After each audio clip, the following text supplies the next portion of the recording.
ഇത് ഈ പ്രമിസസിൽ ഒരു കാരണവശാലും ഇവർക്ക് പ്രവേശിക്കാൻ കേരള പോലീസിനോ അല്ലെങ്കിൽ ബന്ധപ്പെട്ടവർക്കോ പാടില്ല. ഇലക്ഷൻ കമ്മീഷൻ കേന്ദ്ര ഇലക്ഷൻ കമ്മീഷനാണ്, അത് ചട്ടങ്ങൾ പറയുന്നുണ്ട്.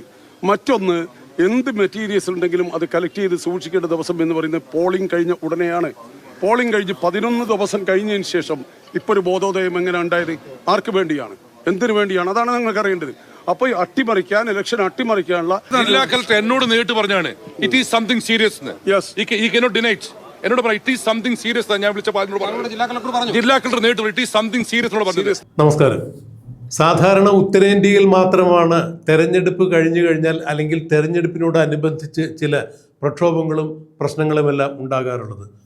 ബൂത്തുകൾ പിടിച്ചെടുക്കുക, പോളിംഗ് യന്ത്രങ്ങൾ എടുത്തുകൊണ്ടു പോകുക, ഇതെല്ലാം ഉത്തർപ്രദേശിൽ സാധാരണയായിരുന്നു, അല്ലെങ്കിൽ ഉത്തരേന്ത്യയിൽ സാധാരണയായിരുന്നു. അതും കുറെ കാലങ്ങൾ മുൻപാണ്.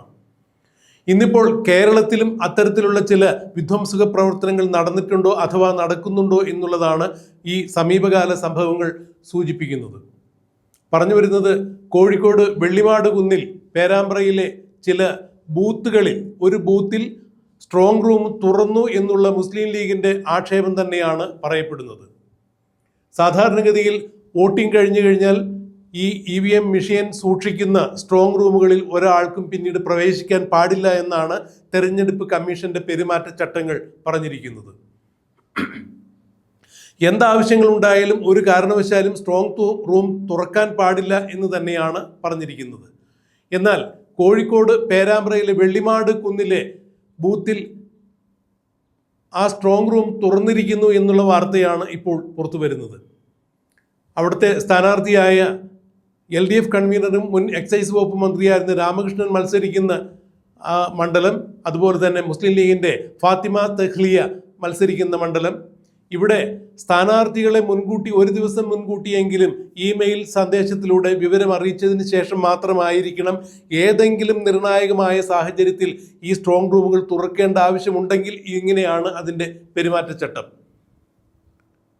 സ്ട്രോങ് റൂമുകൾ തുറക്കേണ്ടി വന്നു കഴിഞ്ഞാൽ തെരഞ്ഞെടുപ്പിൽ മത്സരിച്ച എല്ലാ സ്ഥാനാർത്ഥികളെയും, സ്ഥാനാർത്ഥികളുടെ പോളിംഗ് ബൂത്തിലെ ഏജന്റുമാരെയും എല്ലാം രേഖാമൂലം ഒരു ദിവസം മുൻപെങ്കിലും അറിയിച്ചിട്ട് വേണം ഈ സ്ട്രോങ് റൂമുകൾ തുറക്കാൻ എന്നിരിക്കെ, പിന്നെ ആരും അറിയിക്കാതെ എന്താണ്, അല്ലെങ്കിൽ 1 മണിക്കൂർ മുമ്പ് മാത്രം ഒരു ഇമെയിൽ അയച്ചുകൊണ്ട് എന്തിനാണ് ഇത്തരത്തിൽ സാഹസപ്പെട്ട് സ്ട്രോങ് റൂം തുറന്നത് എന്നാണ് ഇപ്പോൾ തഹ്ലിയ അടക്കമുള്ള ആളുകൾ ചോദിക്കുന്നത്. ഇതിന് തെരഞ്ഞെടുപ്പ് ഓഫീസറിന്റെ ഭാഗത്തു നിന്നും കൃത്യമായ ഒരു വിശദീകരണം വരുന്നത്, സ്ട്രോങ് റൂം തുറന്നിട്ടില്ല, മറിച്ച് അതിനോടനുബന്ധമായി മെറ്റീരിയൽ സൂക്ഷിച്ചിരുന്ന ഒരു മുറിയാണ് തുറന്നത് എന്നാണ്.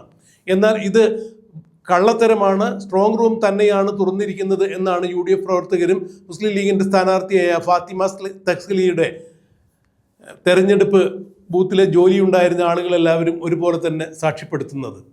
ഇത് വഞ്ചനയാണ്. ഒരുപക്ഷെ തെരഞ്ഞെടുപ്പ് ഫലങ്ങൾ അട്ടിമറിക്കുന്നതിന് വേണ്ടി CPMന്റെ ഭാഗത്തു നിന്നുണ്ടായ ചില സൂചനകൾ തന്നെയാണ് ഇത് എന്നാണ് പേരാമ്പ്രയിലുള്ള മുസ്ലിം ലീഗിന്റെ പ്രവർത്തകരെല്ലാവരും പറയുന്നത്. കേരളത്തിൽ ഇത് കേട്ടുകേൾവിയില്ലാത്ത ഒരു സംഭവം തന്നെയാണ്.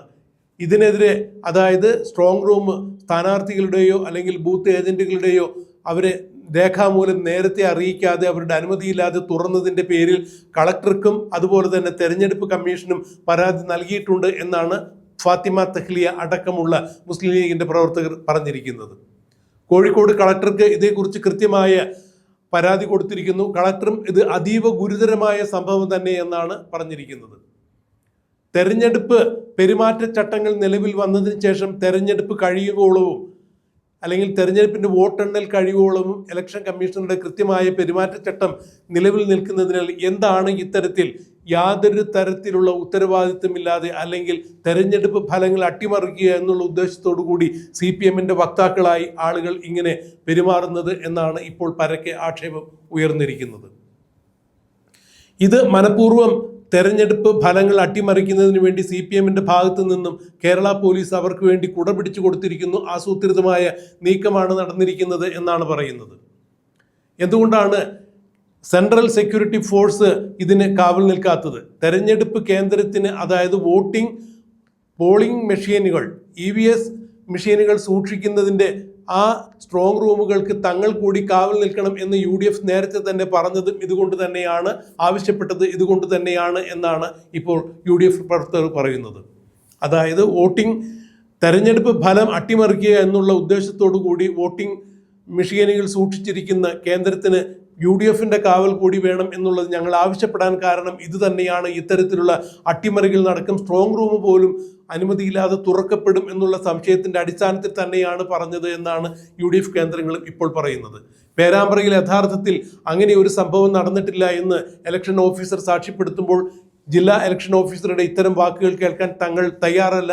തെരഞ്ഞെടുപ്പ് കമ്മീഷന് കൃത്യമായി തന്നെ പരാതി കൊടുത്തിരിക്കുന്നു എന്നാണ് മനസ്സിലാക്കാൻ കഴിയുന്നത്. എന്തായാലും എന്താണ് പേരാമ്പ്രയിൽ നടന്നത് എന്നുള്ളതിനെ കുറിച്ച് കൃത്യമായ വിശദീകരണം ഇപ്പോൾ അവിടുത്തെ UDF പ്രവർത്തകർ നൽകുന്നത് നമുക്കൊന്ന് കേൾക്കാം. സ്ഥാനാർത്ഥികളുടെ ഏജന്റുമാരുടെ സാന്നിധ്യത്തിലാണ് തുറന്നത്, അങ്ങനെ അല്ല. അത് പാടില്ല. സ്ഥാനാർത്ഥികളുടെ ഏജന്റിനെ തുറക്കുന്നുണ്ടെങ്കിൽ 1 മണിക്കൂർ മുമ്പ്, 1 ദിവസം മുമ്പ് മെയിൽ അയക്കണം. അങ്ങനെ ഒരു മെയിൽ പേരാമ്പ്ര സ്ഥാനത്ത് ലഭിച്ചിട്ടില്ല, സംസാരിച്ചു, ഏജന്റ് ലഭിച്ചിട്ടില്ല. അവിടെ തുറക്കേണ്ട ആവശ്യം എന്താ? ഇതിന് കൗണ്ടിംഗ് ഡേ അല്ലാതെ ഇത്രത്തോടെ ആവശ്യം എന്താ? രണ്ടാമത്തെ കാര്യം, ഇത്തരം മെറ്റീരിയൽ വെക്കേണ്ട മുറി സ്ട്രോങ് എടുത്ത് വെക്കാൻ പാടില്ല. അത് ഞങ്ങൾ പുതിയ അറിവാണ്. ഇത് ഇന്നർ പെരിമീറ്റർ ഏരിയ ആണ്, അവിടെ പാടില്ല ഒന്നും. ഇവർ പറയുന്നത് എലക്ടോറൽ പോസ്റ്റർ അപ്ഡേറ്റ് ചെയ്യുന്നതിന്റെ ഭാഗമായിട്ട് ഇതിനകത്ത് പോസ്റ്റൽ ബാലറ്റ് EVM ഉൾപ്പെടുന്നതല്ല, മറിച്ച് മറ്റ് പോളിംഗുമായി ബന്ധപ്പെട്ട ഇതര മെറ്റീരിയൽസ് മാത്രമാണ്. മെറ്റീരിയൽ റൂം എന്നാണ് അവർ അതിനെ വിളിക്കുന്നത്. നിങ്ങളുടെ ബോധ്യം അങ്ങനെയല്ലേ? അല്ല, മെറ്റീരിയൽ റൂം ഇന്നർ പെരിമീറ്ററിൽ വെക്കാൻ പാടില്ല. മെറ്റീരിയൽ റൂം വെക്കുന്നത് പുറത്താണ്. ഇതാ ഇവിടെ വെച്ച് പുറത്തായിരിക്കണം. അവിടെ തന്നെ പിഴവുണ്ട്, അവിടെ തന്നെ ദുരൂഹതയുണ്ട്. മാത്രമല്ല ഞങ്ങൾക്ക് പോയി കാണുകയോടൊപ്പം ഒറ്റ കാര്യം കൂടി, റസകവസ്ത്രമുണ്ട്. ഇപ്പൊ നിങ്ങളുടെ സ്ഥാനാർത്ഥിയാണ് ഫാത്തിമ തഹ്ലിയ UDFന്റെ. പേരാമ്പ്രയിൽ നിങ്ങളുടെ സ്ഥാനാർത്ഥിയുടെ നിങ്ങളുടെ അറിവില്ലാതെയാണോ ഇപ്പോൾ ഈ പേരാമ്പ്ര? ഞാൻ ഇലക്ഷൻ ഏജന്റായിട്ട് സംസാരിച്ചു. എന്നോട് റിട്ടേണിംഗ് ഓഫീസർ പറഞ്ഞു ഇലക്ഷൻ ഏജന്റ് അനുമതിയോടുകൂടിയാണ് ചെയ്തത്. ഇലക്ഷൻ ഏജന്റ് കല്ലൂർ മുഹമ്മദ് അലിയാണ്. ഞാൻ അദ്ദേഹത്തെ വിളിച്ചു. അദ്ദേഹം ഒരു അധ്യാപകനാണ്. അദ്ദേഹം വന്നുകൊണ്ടിരിക്കുന്നുണ്ട്. അദ്ദേഹം പറഞ്ഞു ഞാൻ അറിയില്ല എന്നാ. അദ്ദേഹത്തോട് ചോദിച്ചിട്ടില്ല. ഒന്ന്. രണ്ടാമത്തെ എന്താന്ന് വെച്ചാൽ ഇത് ഈ പ്രിമിസസിൽ ഒരു കാരണവശാലും ഇവർക്ക് പ്രവേശിക്കാൻ കേരള പോലീസിനോ അല്ലെങ്കിൽ ബന്ധപ്പെട്ടവർക്കോ പാടില്ല. ഇലക്ഷൻ കമ്മീഷൻ കേന്ദ്ര ഇലക്ഷൻ കമ്മീഷനാണ്, അത് ചട്ടങ്ങളിൽ പറയുന്നുണ്ട്. മറ്റൊന്ന്, എന്ത് മെറ്റീരിയൽസ് ഉണ്ടെങ്കിലും അത് കളക്ട് ചെയ്ത് സൂക്ഷിക്കേണ്ട ദിവസം എന്ന് പറയുന്നത് പോളിംഗ് കഴിഞ്ഞ ഉടനെയാണ്. പോളിംഗ് കഴിഞ്ഞ് 11 ദിവസം കഴിഞ്ഞതിന് ശേഷം ഇപ്പോൾ ഒരു ബോധോദയം എങ്ങനെ ഉണ്ടായത്? ആർക്ക് വേണ്ടിയാണ്, എന്തിനു വേണ്ടിയാണ്? അതാണ് നിങ്ങൾക്ക് അറിയേണ്ടത്. അപ്പോൾ ഇലക്ഷൻ അട്ടിമറിക്കാനുള്ള ആസൂത്രിതമായ നീക്കത്തിന്റെ തുടക്കവും ഒടുക്കവുമായിരിക്കാം ചിലപ്പോൾ ഇവിടെ നടന്നത് എന്ന് ഞങ്ങൾ ജില്ലാ കളക്ടർ എന്നോട് നേരിട്ട് പറഞ്ഞാണ് ഇറ്റ് ഈസ് സംതിങ് സീരിയസ്. എന്നോട് പറയാം ഇറ്റ് ഈസ് സംതിങ് സീരിയസ്. ഞാൻ വിളിച്ച ജില്ലാ കളക്ടർ നേരിട്ട് ഇറ്റ് ഈസ് സംതിങ് സീരിയസ് എന്നോട് പറഞ്ഞത്. അത് മാത്രമല്ല, നിങ്ങൾ നോക്കൂ, ഇത് പേരാമ്പ്രയാണെങ്കിൽ ഞങ്ങൾക്ക് കാണാനുള്ള ദൃശ്യം കാണാനുള്ള CCTV ഇത് പ്രകാരം 1ാം നിരയിൽ കോഴിക്കോട് സൗത്താണ്. ഞങ്ങളെ അറിവ് പ്രകാരവും ഞങ്ങൾക്ക് കിട്ടുന്ന വീക്ഷണം പ്രകാരവും സൗത്തിലാണ് പാലിച്ചിരിക്കുന്നത്. പക്ഷേ ഞങ്ങൾ വിളിക്കുമ്പോൾ പറഞ്ഞു പേരാമ്പ്രയാണെന്ന്. അപ്പൊ ഇതിൽ തന്നെ അപാകതയില്ലേ? ഇതിൽ അപാകതയില്ലേ? കാരണം ഇവിടെ ഞങ്ങൾ 24 മണിക്കൂറും കണ്ണിൽ എണ്ണ ഒഴിച്ച് ആൾ കാത്തിരിക്കുക. കാരണം ഇവരിൽ ഞങ്ങൾക്ക് സംശയമുണ്ട്, ഇവരെന്ത് ചെയ്യും കണ്ടുകൊണ്ടാണ്. ഞങ്ങൾ അറിവ് പ്രകാരം നോക്കുമ്പോൾ സംഭവിച്ചത് കോഴിക്കോട് സൗത്തിൽ. സംസാരിച്ചപ്പോൾ പറയുന്നത് പേരാമ്പ്രയിൽ. അതിൽ തന്നെ ദുരൂഹതയുണ്ട്. അല്ല, ഞങ്ങൾ പോട്ടെ, ഞങ്ങൾ സ്ട്രോങ് റൂം അവരെ സർവീസിൽ മാറ്റി നിർത്തിയേ മതിയാവും. അല്ല, ഒരു മലയാളിയും പെരിമീറ്ററിൽ ഒരു മലയാളിയും പാടില്ല. പൂർണ്ണമായും BSF കൺട്രോൾ ആവണം.